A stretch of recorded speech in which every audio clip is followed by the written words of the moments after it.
What's good, y'all? Kenny Ken back with another one again.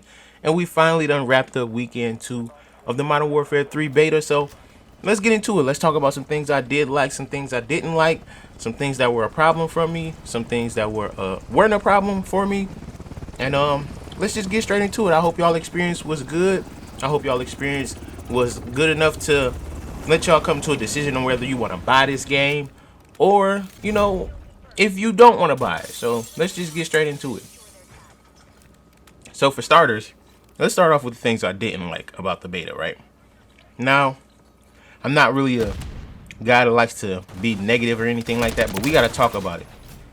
Skill-based matchmaking, right? Good lord.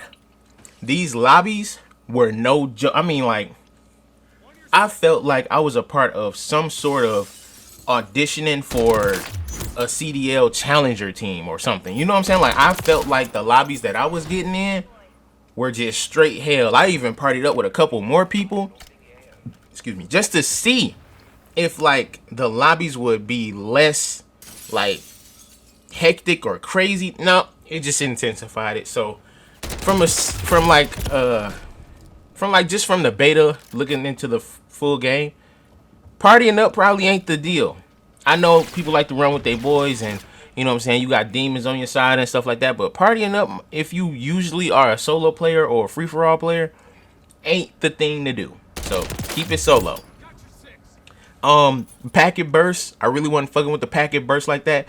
The packet burst was going crazy the first and second week. So I hope they do something with the servers to make the packet burst better. Because you would be perfectly fine when you spawn, but then as soon as you get close to like an enemy player, the game would just start lagging out, going crazy. So hopefully they fix that, and the game would be a lot smoother. Another issue that I had was the spawns. So if you've ever played Shipment 24/7 in Modern Warfare 2, you know that the spawns are just so terrible that they will spawn an enemy right behind you, even if you just spawn there. And this game has a bad habit of spawning enemy players either behind you, next to you, or like down a hallway from you. The spawns just need to be worked on really, really bad.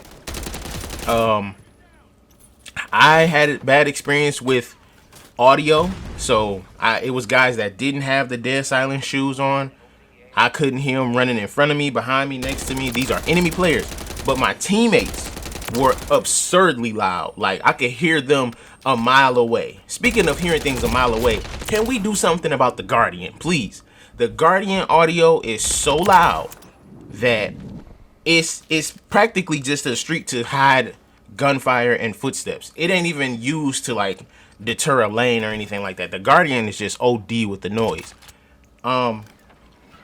I did have a couple bugs and glitches with the UAV and the SAE. As far as the UAV goes, it was people that was not showing on the minimap that didn't have ghosts, and that could be a kill cam issue, not showing the correct perks.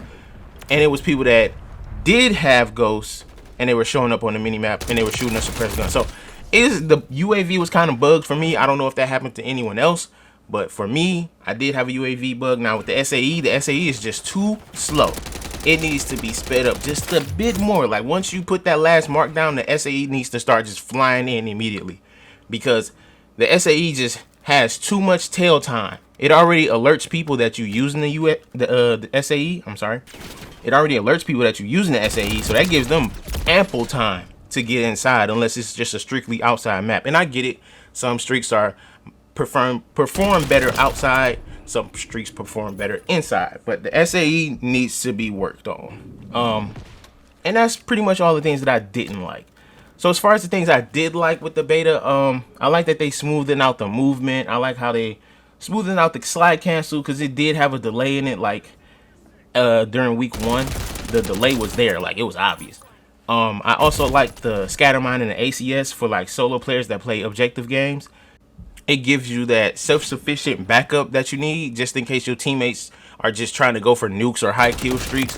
You got that scatter mine that can hold off an area, and then you got the ACS that can capture points by itself.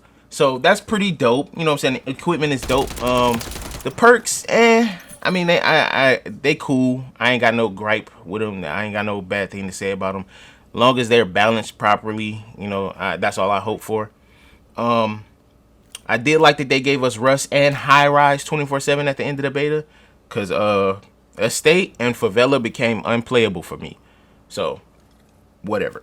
I did like the aftermarket parts we did get to use on certain guns, like the Renetti and the LMG.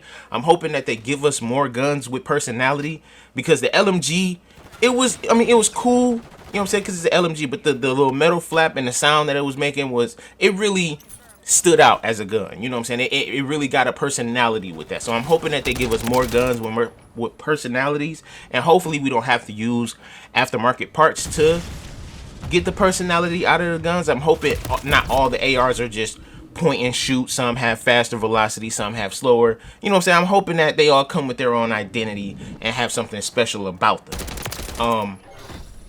As far as it goes, I'm gonna give Sledgehammer a thumbs up as far as listening to us from the beta.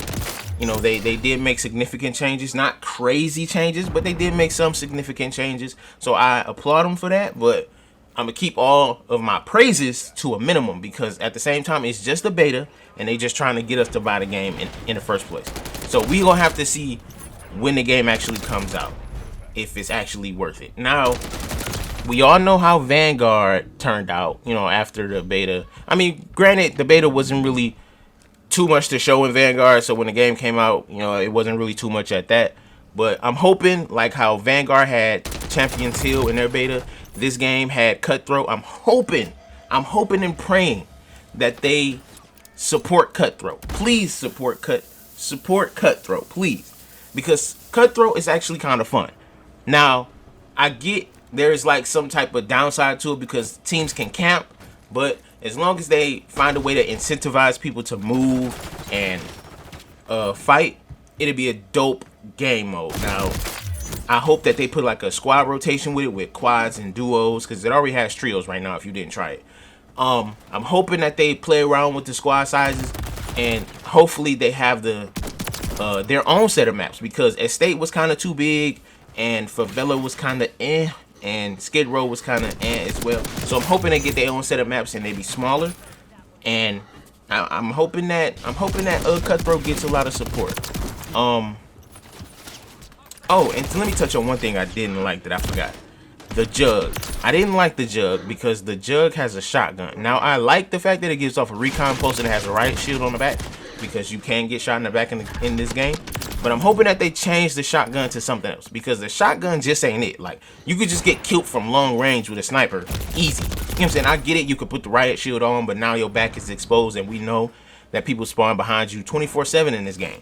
So I'm hoping that they tweaked the Jug to make it have a better gun than the fucking shotgun. Like, I'm hoping they do that. But yeah, the beta was decent. It wasn't bad. It wasn't too terrible, but it did have its times where I did cut this motherfucker off for a long while. So hopefully they make some good changes when the game come out. But it's been Kenny Ken, and I'm out again. Let me know how y'all experience was. I'm hoping y'all had a good experience too. Game still ain't worth $70 though, so don't trip.